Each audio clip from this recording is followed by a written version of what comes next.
ప్రభావతి అయితే రోహిణి విషయంలో చాలా అంటే చాలా మోసపోయింది అనుకోవాలి. ఎలా అంటే 45 లక్షలు వచ్చినప్పుడు కూడా అత్తయ్య ఆ రోజు కల్పన మోసం చేసినప్పుడు మీ అబ్బాయికి దగ్గర తీసుకెళ్ళిన డబ్బులు నేను రికవరీ చేశాను అన్నట్టుగా ఒక్క మాట నాతో చెప్పుంటే ఈ పరిస్థితి ఇంతవరకు వచ్చుండేది కాదు కదా. అయినా నాకు మోసం చేయాలని వాళ్ళకి ఎలా అనిపించిందని తనలో తానే బాధపడుతూ ఉంటుంది. రోహిణిని ఎంతగా నమ్మాను, అసలుకి బాలు భార్య కంటే కూడా నా పెద్ద కోడలే నాకు ముఖ్యం అన్నట్టుగా నేను ఎంత జాగ్రత్తగా చూసుకున్నానో నాకే ఇలాంటి పని చేసింది అన్నట్టుగా తనలో తను బాధపడుతూ ఉంటే ఇంకా మనోజ్ అయితే వస్తాడు.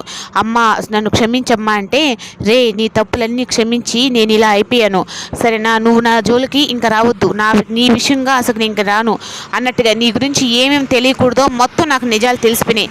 నువ్వు ఇప్పటి నుంచే కాదురా, నాదే తప్పు, నీ మీద ఎక్కువ ప్రేమ పెట్టుకున్నా కానీ నీ తప్పులేమో నువ్వు చేస్తూనే ఉన్నావు. మీ అన్నని చంపిన దాని కాడ నుంచి చంపేసి ఆ నిందెత్తి బాలు మీద వేసేసావు.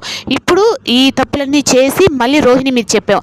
కానీ ఇది విషయంలో ఇద్దరిది తప్పుంది, కానీ ఏ తప్పు చేయని బాలు ఎందుకన్నా ఇన్ని రోజులు శిక్ష అనుభవించాడు అన్నట్టుగా ఇంకా ప్రభావతి అయితే ఇంకా అలా అయ్యేటప్పటికీ ఇంకా మనోజ్ కూడా అయితే చాలా బాధపడతాడు.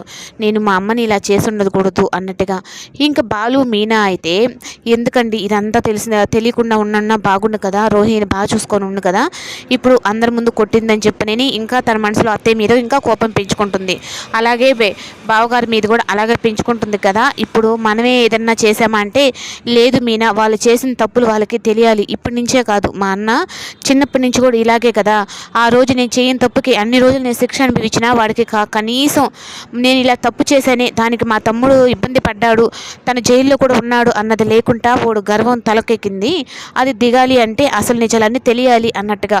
ఇంకా బాలు అయితే ఇంకా ప్రభావతి దగ్గరికి అయితే వెళ్ళి, నువ్వు అన్ని నిజాలు తెలుసుకున్నావు, ఇప్పుడు ఏది మంచి ఏది చెడు ఏ కొడుకు అని చెప్పనని, కానీ కొడుకులు ముగ్గురం నీకు ఒకటే, కానీ అన్నయ్య కూడా ఆ రోజు కావాలని చేయలేదు, అది అన్న మునగుతాడని చెప్పనని చేశాడే తప్పక అది కావాలని చేసింది కాదు అన్నట్టుగా చెప్పే, సరే కావాలని చేశాడు ఆ రోజు చెప్పచ్చు కదా, నేను మా చేసింది బాలు కాదు అని అన్నట్టుగా ప్రభావతి అంటుంది.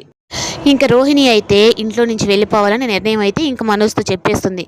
ఇంకా మీనాక్షి దగ్గరకన్నా వెళ్ళి నా బాధ చెప్పుకుంటే అక్కడన్నా తగ్గుతుందేమో అని చెప్పని ఇంకా కామాక్షి దగ్గరకు అయితే వెళ్తుంది.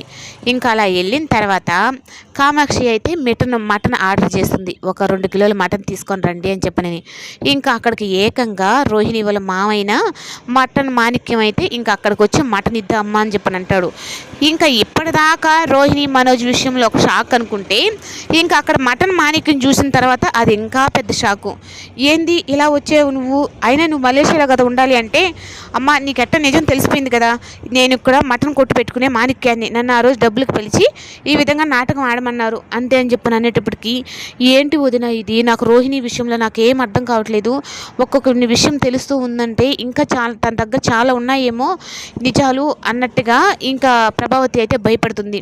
అవును వదిన, నీకు చాలా విషయాలు చెప్పాలి, ఆ రోజు 2 లక్షలు కూడా మా ఇంట్లో లేవు, తర్వాత రోహిణినే వచ్చి అత్తయ్య బాధపడుతుంది అని చెప్పని ఆ 2 లక్షలు ఇచ్చింది అని చెప్పానని అని మీ కామాక్షి కూడా అంటుంది. ఇంకా కామాక్షి అలా అనేసరికి ఇంకా మళ్ళీ ప్రభావతికి అనుమానం.